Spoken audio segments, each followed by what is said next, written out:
The alien guard's hand trembled as his finger slipped on the trigger, his shot piercing the silent air. For a moment, time seemed to freeze as the young boy's eyes widened in shock, then dulled as he collapsed to the ground. His mother's scream shattered the quiet, her voice raw, filled with a grief that words could never capture.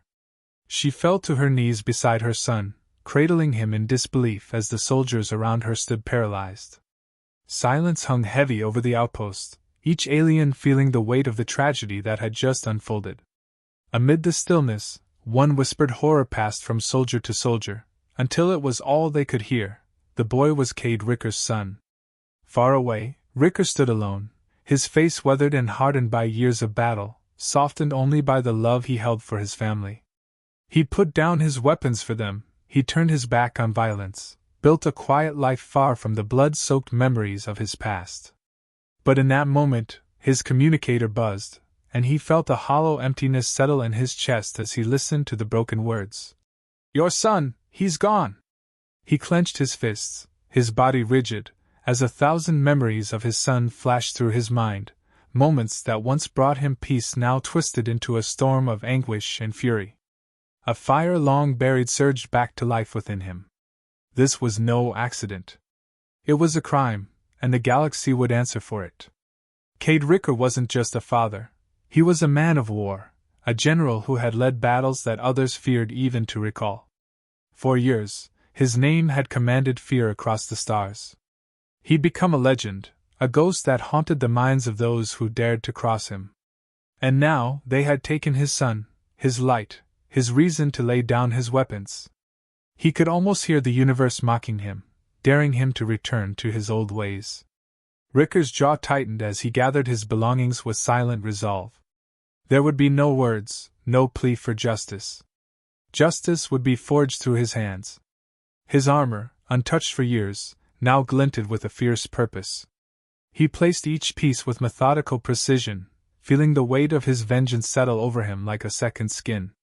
With a grim look, he activated his communicator, sending a coded message only a select few would recognize.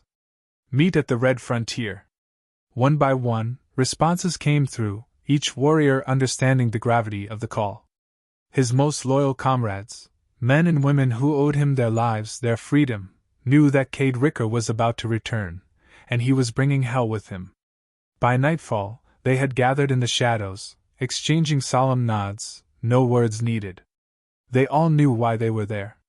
Ricker's eyes scanned the faces around him, each one as hardened and scarred as his own. They were a family forged in fire, bound not by blood but by loyalty, a loyalty that would now be tested in ways they hadn't imagined since the last great war. Every one of them owed him, and every one of them was prepared to pay that debt. He spoke quietly, his voice filled with a steely determination that none dared question. "They took my son. They took him, and I will see their empire burn for it." No one looked away. No one doubted. They were bound to him not by fear, but by a respect he had earned through battle after battle, a leader who never left a soldier behind, who never asked for more than he was willing to give. They knew the Therian coalition would fall, because Cade Ricker would make sure of it.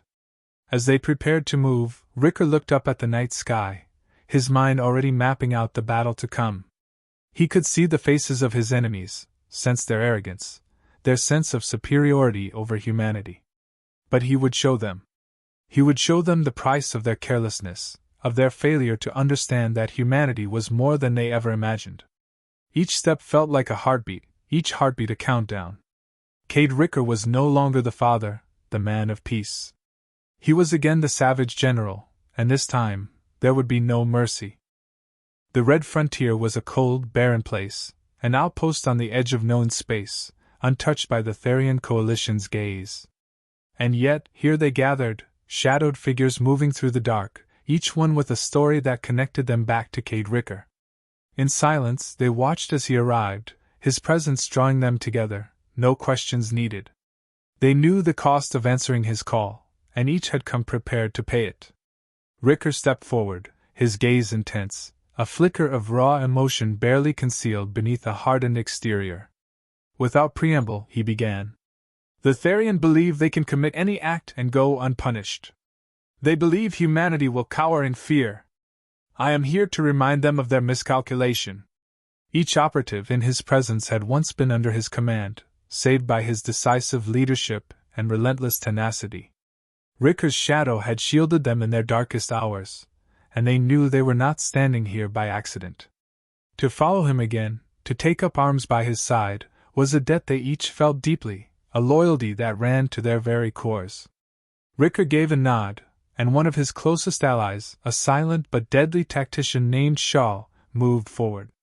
Shaw was known for his precision in planning and his ability to anticipate an enemy's every move.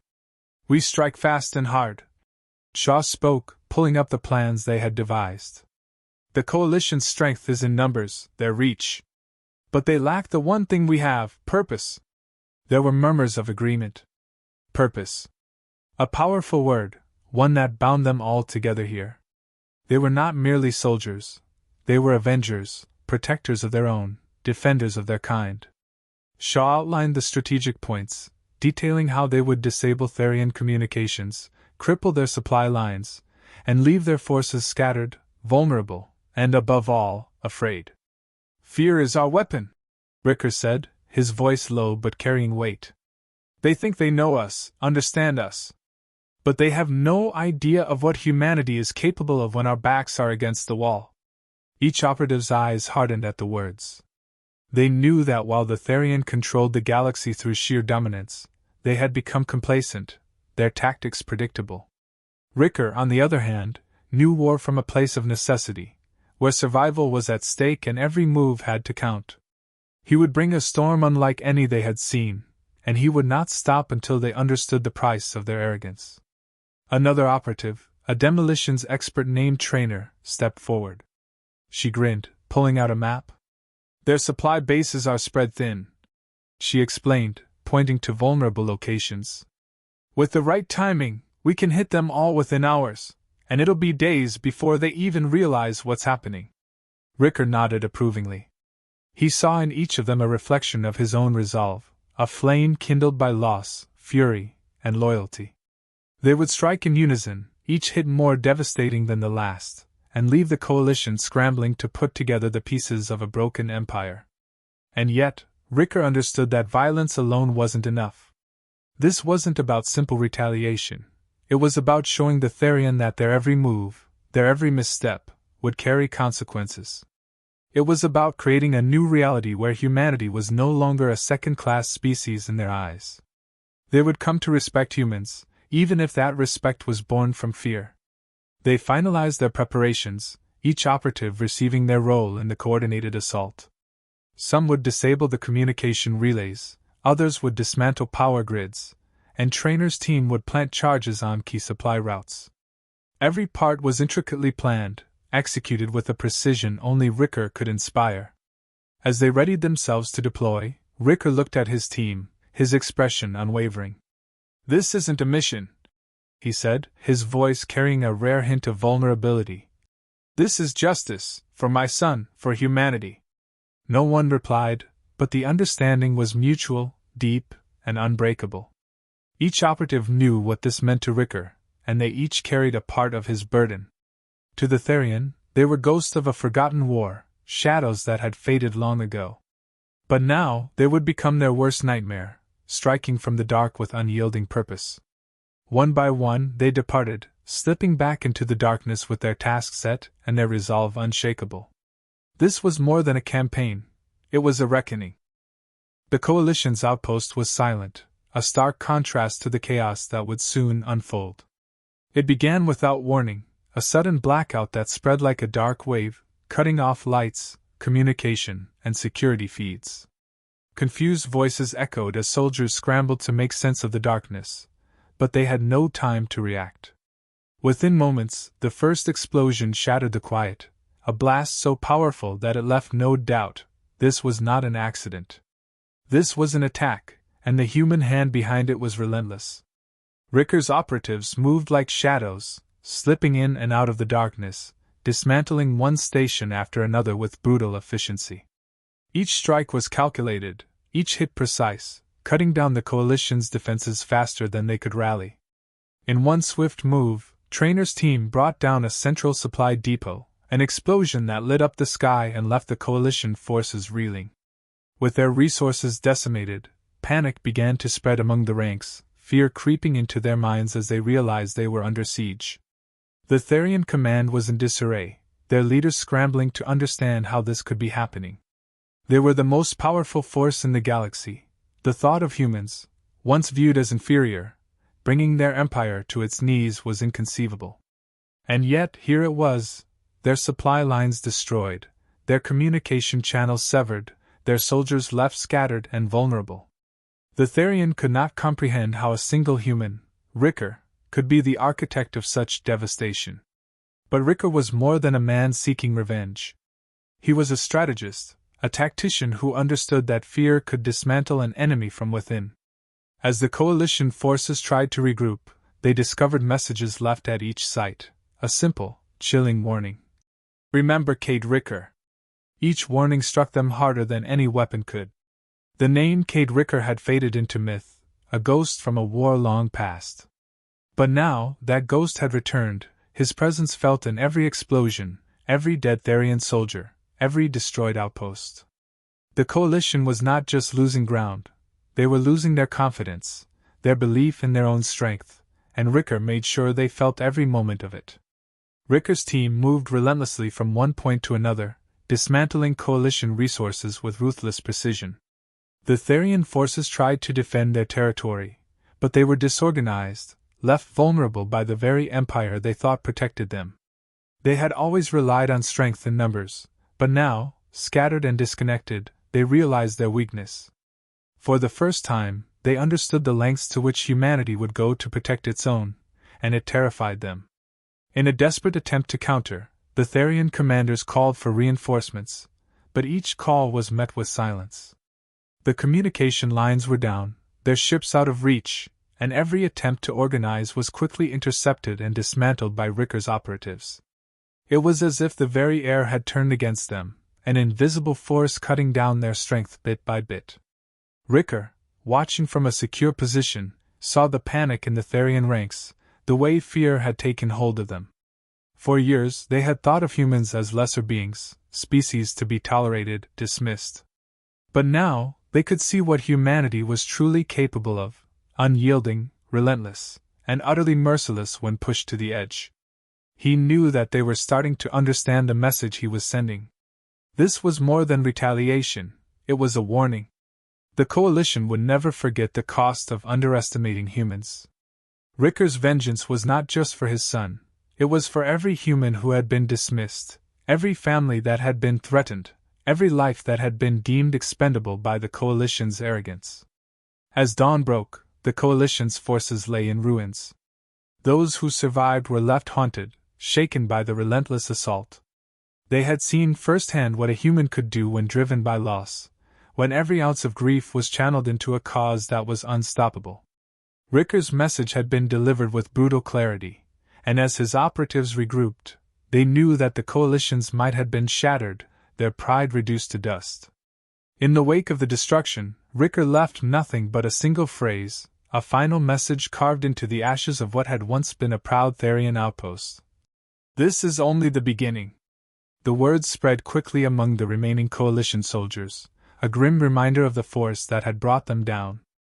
The coalition's leaders sat in their fortified council room, their faces pale and drained of the arrogance they once wore. They had underestimated him, underestimated humanity itself, and now, they faced a man who had systematically dismantled their empire piece by piece. Desperation etched deep into their faces, they awaited the arrival of Cade Ricker, a man who had become their nightmare, the destroyer of their peace, a relentless storm they could no longer ignore. The silence broke as Ricker entered, his figure cold and unyielding.